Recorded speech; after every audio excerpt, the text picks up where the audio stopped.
Good day to you, Jason here, Birchfield Family Farm, Oxford, Ohio. We're running grass-fed Red Devon cattle, St. Croix sheep, and chickens in a rotational grazing system here. We also offer consulting services. We've consulted in 6 different states now, helping folks get up and running on the farmstead, homestead side.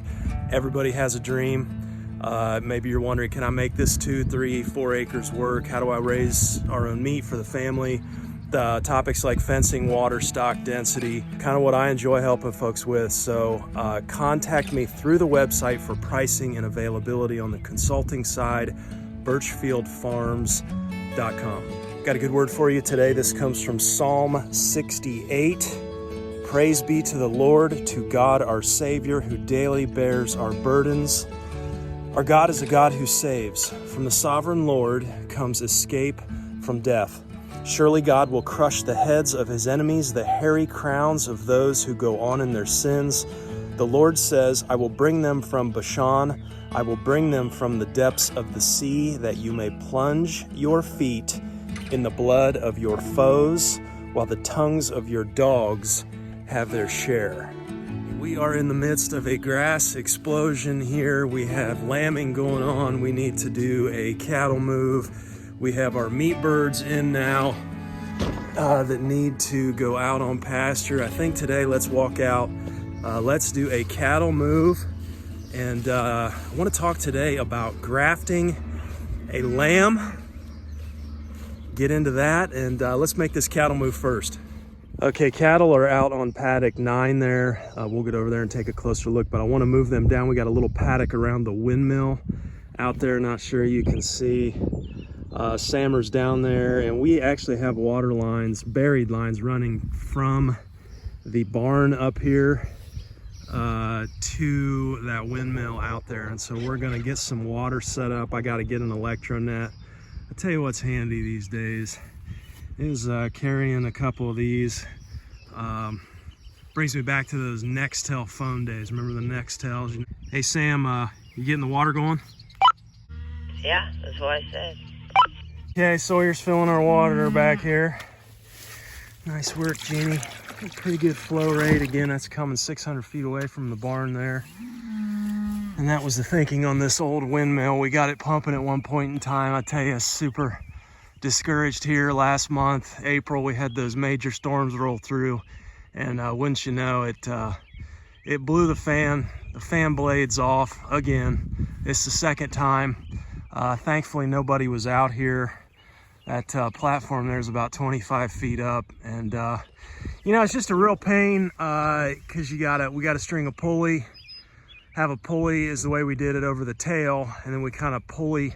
Somebody from the ground pulleys it up kind of like a quarter piece at a time. This thing's a Flint and Walling Star 1924. And the blades were shot when we bought the property, and we redid the whole thing, hired somebody in a bucket truck, the whole 9 yards. I went to Farmington, Missouri to buy a new top for it. And we got it running. I've always loved it because it's a great symbol for the farm, I feel like. But man, I can't keep the fan blade on. Even with the tail, you can see I got the tail locked down. It's at a 90-degree angle. That's supposed to keep the fan out of the wind, but I don't know. It's old, and yeah, you know, like, add it to the list. We'll get to it eventually there, but is what it is. That's farming. I guess that's the thing about farming, though, right? Is if you can't handle loss, if you can't handle disappointment, unpredictability, even chaos. There are times where we come out and it's chaos, and but that's our role as stewards and farm overseers here in regenerating this landscape, is to bring order to the chaos. And these guys are ready. You guys ready to move? Got Sam in the sky there. Let's do it. Okay, we got him hemmed in here for the move. Right down through the alleyway there. Everybody's looking good. Good. Calves are growing. Mamas are looking good. There's Petey, our steer. No, not back this way. Go on. And Petey, the steer here, we've decided to, hey, we'll send him in. Go on, that way. Good grief. Send him in here midsummer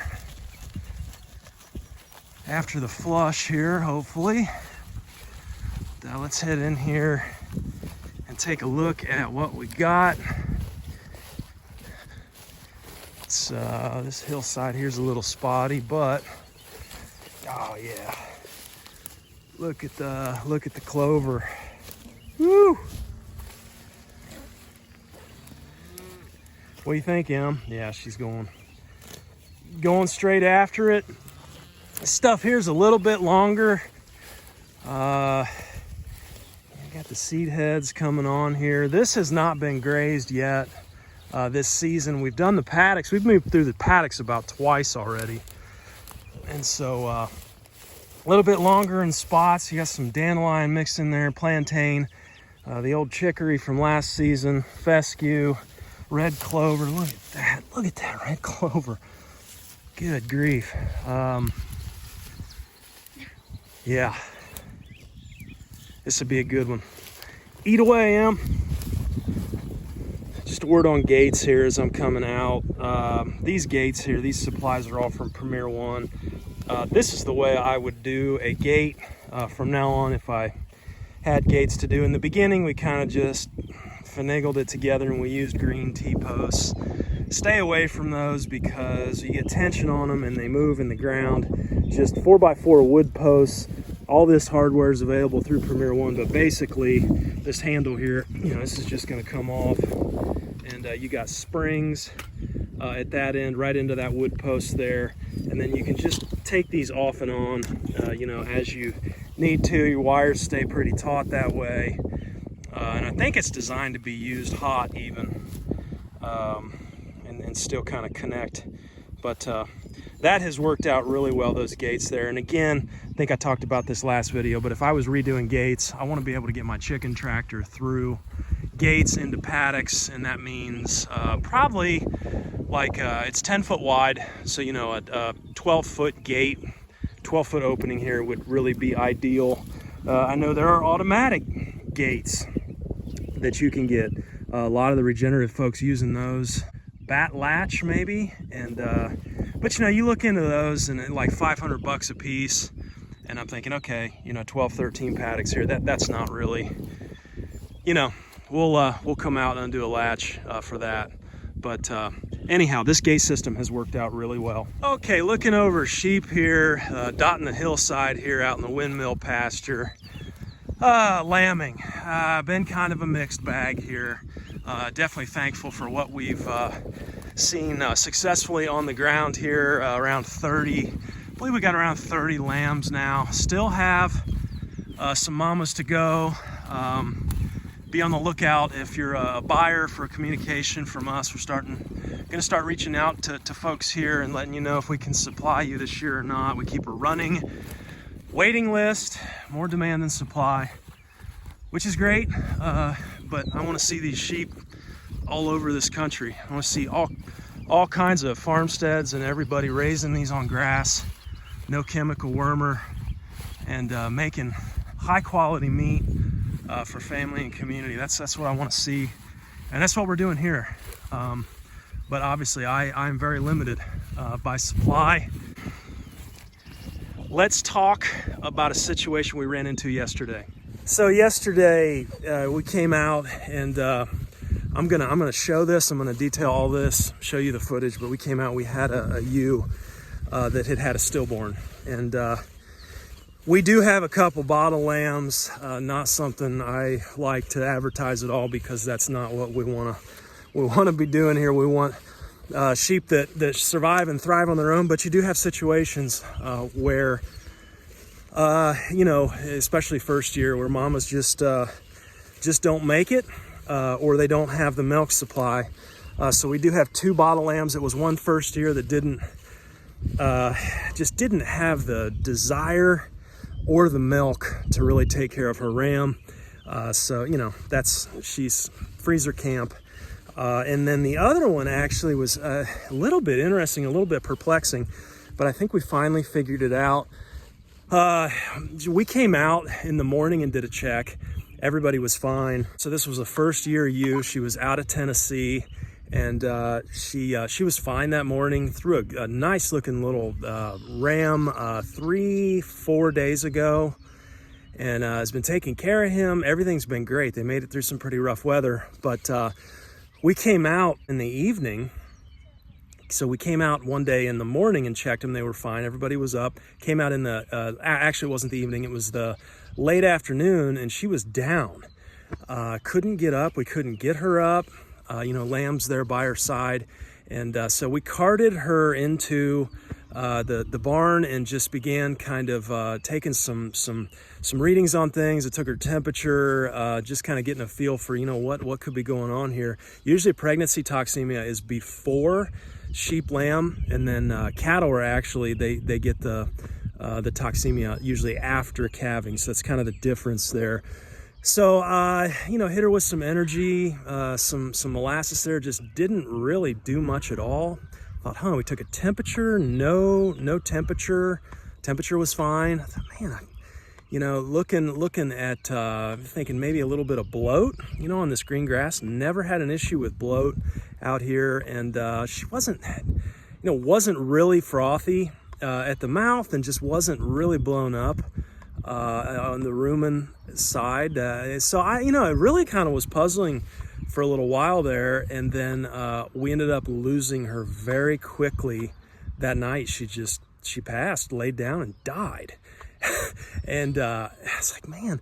And so I went out to the area where we found her and ended up finding the plant called poison hemlock, which is a plant we have fought for years and years here, tried to eradicate it. And I found some of that had been grazed on. And so I really think that's what happened. I think she got into a little bit of hemlock. I think it's something like they say, I think it's like 13 grams maybe will kill a sheep. And, right back where she was lying down, the tips were clipped off of a hemlock plant. And so, as shepherd, we try and dig all that stuff and eradicate it. Please don't lecture me on the toxicity of that. I'm well aware of the toxicity to humans and animals. We take precautions, but when you've got farm fields around, that just let that stuff seed out and the seed blows over, on 20 acres. And we're not using spray. Don't talk to me about spray. I will not give Bayer Monsanto one red cent of anything we have here, and that's the way it is. So we dig it, is what we do. And I'll show you what this plant looks like here, just so you can have some kind of an idea here. Let me flip the camera around. Okay, so right there is a poison hemlock. So we have not put animals, sheep are not grazing this, obviously, right now. But we've got a little bit, just a little small patch here, and the important thing is you get that before animals come in, and definitely before it goes to seed. Here's a little bit of the small stuff here through the fence. See, it looks like kind of a carrot top. And like I say, we don't really touch it. Just dig it with a shovel, flip it over, and make sure it's nice and dead before your animals come in. But it's these little small patches here that I think that's what came back to bite us on this other mama, just with how quickly she passed. So what does that leave us with then? Well, we have mama who is gone, and we have a lamb that needs fed, right? So we instantly end up with a bottle lamb, and it begs bigger questions like, I thought sheep could self-select, and the best thing I can come up with is this was a sheep from Tennessee, and I'm just wondering if perhaps she has never encountered this weed before. We added her in the fall last year, and so she really wouldn't have encountered this really until now. And sheep and cattle, and they really, it's my understanding that they need that post-ingestive response. They need to eat a little bit and then kind of, oh man, that response then informs them, and typically it's with high tannins, that informs them not to graze that particular plant. And I think, most of our mamas here are great. Even when we've got the hemlock out here, they don't touch it. Look at these triplets. Hey, what are you guys doing? Thriving is what we're doing. So anyhow, that's my best theory, is just that she just really didn't, I don't know. Anyway, we're left with a bottle lamb. What do we do? Well, we've tried to milk out sheep in the past because milk is way more superior than milk replacer that you buy. However, there's time, there's energy, you know, we have all of these physical constraints as farmers, and so, you know, we have to make a decision. Obviously, we're not going to neglect this little bottle lamb, so we did get some milk replacer and began feeding him, you know. So anyway, we walk out yesterday and we've had a ewe that has had a stillborn. A stillborn little lamb is what it looked like. And let's cue things up at that point, and we'll talk about grafting. One thing I wanted to say before we do that, grafting a lamb, the two requirements are, for us here anyway, you have to have a need. So you have to have a bottle lamb, but then you also have to have a mama that has lost a lamb so that she's in a place where she can take on that bottle lamb. All right, so we got a first-year ewe here, and she dropped what appears to be a stillborn. It is a deceased little ewe lamb here, and we get an idea here. We have a couple bottle lambs up at the house. I've got an idea on at least one of these bottle lambs. We're going to try and do a graft. Take the hide from this deceased lamb and tie it onto one of our bottle lambs and see if we can graft a bottle lamb onto mama, because she does have milk, and that'll save us at least caring for one of our bottle lambs. So first things first, we got to get her run up, and we will have to jug her. Let's get on the move. Okay, so we have our skin here from our other lamb. Did not make it. We're going to wrap that. Can you hold him? Wrap that around this little guy, and then I'll go ahead and tie that on. Good old baling twine, not too tight. Okay, so we got him here. Here's that, the old hide is on. Okay, a little vest on here, and we've got a jug set up here. We've got mama in here in this jug. I'd be very interested to see how this goes here. Hey mama, we got one for you, sweetie. So you guys have heard me talk about the jug before. This is just a corner of the barn here, a pen, 2 pallets, one on the end. Let's put him in here and see what happens. Okay, there's the sniffing. What do you think, mama? Yeah? Oh, she's calling to him.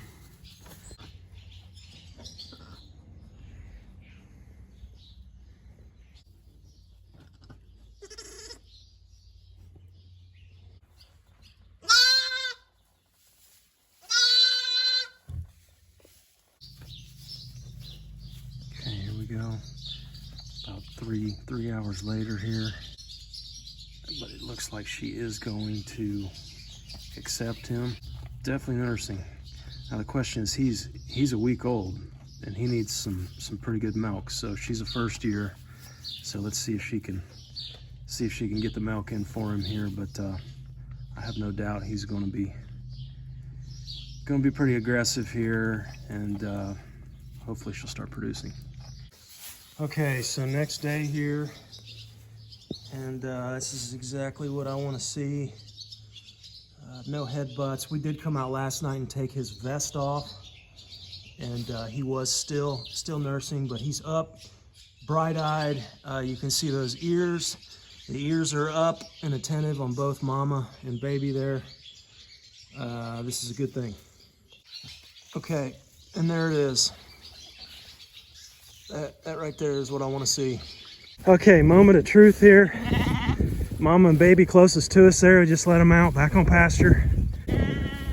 Looks like they're staying together, but we will closely monitor them and make sure all is well. Okay, that's what I wanted to see there. When she settled down here, see him See him nursing? I think we're good. One less bottle, lamb, huh? Yeah? Kind of a lot of work, isn't it? Yeah, you're the one that wanted bottle lambs starting the season, weren't you? Huh? What do you think about them now? Still good? Yeah. All right. Okay, well, Mama does it best though, doesn't she? Yeah. Mama's milk. Okay, we got the bulls and the rams pulled off here on this little front section, moving them from the winter water paddock over to this front paddock, kind of back and forth, just with the intention of trying to keep these bulls off until probably next month. That'll give us an April calving. I don't think I can make it to July here. That would be ideal to get to July. But for instance, like yesterday, you know, they busted into that barn door there, and both the rams and the bulls. And you know, it's funny because they drug out a bag of salt, and that bag of salt was on the ground. And obviously they need some mineral right now. So I got Sam on the 300 here pulling that mineral up, and we're gonna get that put in here with them while the ladies are down around the windmill. Hey, buddy. What's up, big boy? I know. Yeah, you miss the ladies. I know, I get it. But it's the way it is, big boy. We'll get you back out there.